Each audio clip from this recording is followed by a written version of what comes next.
Anna Neves and Daniel Pellegrini rent in the city where it's close to work, but hope to buy their first property together in the new year. We're looking to get married next year, so we've just kind of been sussing out the dream home, working backwards if you like. Well, that's from my perspective. To get to that dream home, the couple is looking at investment properties first. Looking for a land and house package because the real value is in the land. And that's what is going to get the capital growth that we're going to need in order to build the equity. And then use that equity to buy where they want to live. The good news for investors like Daniel and Anna trying to enter the market is that property price growth is expected to moderate next year. I think the days of double-figure house price growth are now behind us. Domain expects house prices will grow modestly, with Melbourne and Canberra performing best.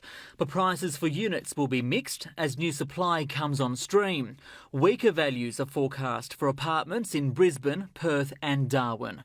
Andrew Wilson sees value in some regional markets in New South Wales, with the state's outperforming economy underpinning property price growth. We're seeing Wollongong, Newcastle, Ballina, very strong regional markets at the moment, strong prices growth, and I think it's that affordability advantages that those markets still have some proximity into Sydney. Peter Esho says affordability is key. I think the $500,000 to $1 million price point is probably the most attractive.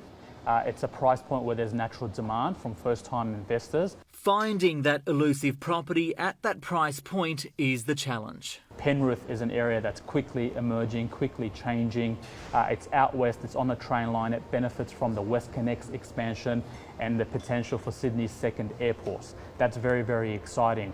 In other areas, you really have to venture interstate. But a changing interest rate environment may impact some parts of the market. Anything above the $1 million price point will struggle. Anything from $1 million to $2 million or $1 million to $2.5 million will really be impacted by the bank's changing rate policy, particularly towards investors. Lenders have already moved standard variable rates on investment property loans independent of the Reserve Bank. They have a responsibility to shareholders by pushing up interest rates for mortgages, which may take some of the heat out of the market. To sort of soften the investment side of things, I think it's probably good for prices and a good opportunities for future buyers like ourselves. Sending them on their journey toward their dream home.